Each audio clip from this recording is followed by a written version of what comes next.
మన జీవితం అనేది ఒడిదుడుకులలో నిండింది. కొన్ని సమయంలో మనం ఎదుర్కొనే కష్టాలు మన శక్తికి మించి ఉంటాయి. కానీ ప్రతి చీకటి వెంట వెలుగు తప్పనిసరిగా ఉంటుంది. పురాణాలు, జ్యోతిష శాస్త్రం మరియు ప్రజల అనుభవాల ప్రకారం మంచి రోజులు రాబోయే ముందు కొన్ని శుభ సూచనలు మన చుట్టూ కనిపిస్తాయి. ఆ సూచనలు ఏంటి, వాటిని ఎలా తెలుసుకోవాలో అనేది ఈ వీడియోలో తెలుసుకుందాం. నమస్కారం, హిందూ మార్గం ఛానల్కు స్వాగతం. మొదటిది కళల రూపంలో కనిపించే సూచనలు. పురాణాలు మరియు మన సంస్కృతి ప్రకారం కళల ద్వారా భవిష్యత్తు సూచనలు వచ్చే అవకాశం ఉంటుంది. మంచి రోజులు రాబోయే ముందు కొన్ని ప్రత్యేక కళలు వస్తాయి. వెండి, బంగారం, పసుపు కళలో కనిపించడం వంటివి. ఇవి సంపద మరియు శుభదాయక మార్గాలకు సూచనలు.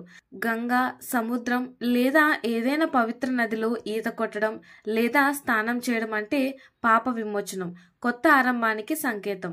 దేవతలు కలలో దర్శనమివ్వడం, శ్రీ మహాలక్ష్మి, సుబ్రహ్మణ్య స్వామి, దుర్గాదేవి కలలో కనిపిస్తే అది అదృష్టాన్ని సూచిస్తుంది.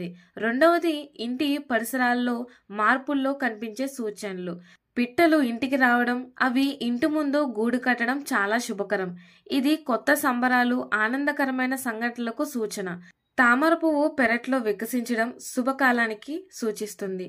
తేనెటీగలు, దోమలు నష్టం చేయకుండా చుట్టూ ఉండడం, ఇది శాంతి, సంపద వృద్ధికి సంకేతం. శరీరపరంగా కూడా కొన్ని శుభ సూచనలు ఉంటాయి.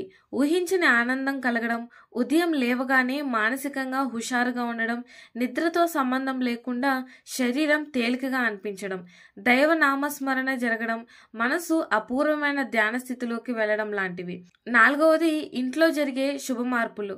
దీపం చాలాసేపు కొండెక్కకుండా దీర్ఘకాలంగా వెలగడం, ఇది శుభ దిశలో జరగబోయే పరిణామాలకు సంకేతం. ఐదవది ఆర్థిక శుభ సూచనలు. ఎప్పుడూ ఆశించిన విధంగా డబ్బు రావడం, ఉదాహరణకు పాత డబ్బులు కనబడడం లాంటివి మంచి రోజులకు సంకేతం. రుణాలు తీరడం లేదా తగ్గడం, కొత్త ఆదాయ మార్గాలు కనబడడం, ఇది సంపద మరియు అభివృద్ధికి సంకేతాలు. ఆరవది పురాణాలు మరియు చరిత్రల ప్రకారంగా గర్భిణీ స్త్రీలు మంగళవారం లేదా గురువారాల్లో శుభకళలు కలడం లాంటివి. అనుకోకుండా ఏనుగులు కలలో రావడం వంటివి రాజయోగానికి సూచనలు.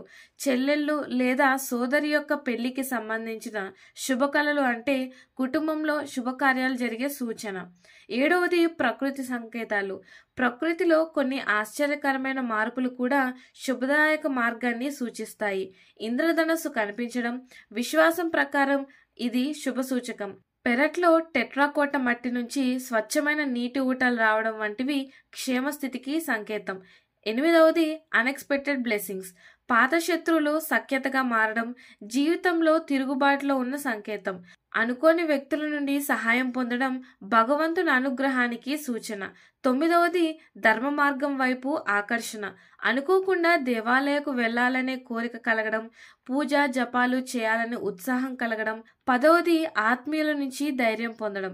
ఇప్పటి వరకు విముఖంగా ఉన్నవారు మద్దతుగా మారడం, కుటుంబ సభ్యులు అనుబంధం పెరగడం, స్నేహితుల నుంచి అకస్మాత్తుగా సానుకూల అనుభూతి రావడం.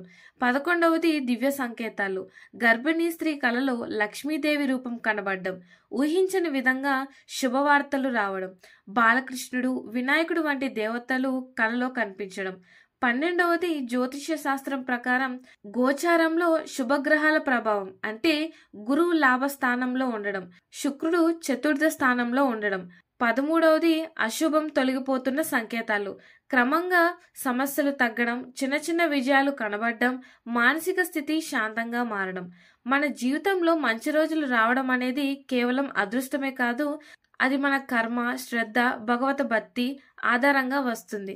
కానీ వాటి రాకను సూచించే కొన్ని సంకేతాలను మనం గ్రహించగలిగితే మన మనసుకు ధైర్యం కలుగుతుంది. పై సూచనలన్నీ ఒక వ్యక్తికి అనుభవంలోకి రాకపోయినా వాటిలో కొన్ని కనపడినప్పుడు మీరు మంచి దిశలో ఉన్నారనే అర్థం. ఈ శుభ సూచనలు గుర్తించి మరింత విశ్వాసంతో జీవితం వైపు అడుగులు వేయండి. నమ్మకంతో, భక్తితో మీరు ఆశించిన శుభకాలం త్వరలో రావాలని కోరుకోండి. ఇలాంటి మరిన్ని ఇన్ఫర్మేటివ్ వీడియోస్ కోసం మా ఛానల్ని సబ్స్క్రైబ్ చేయండి.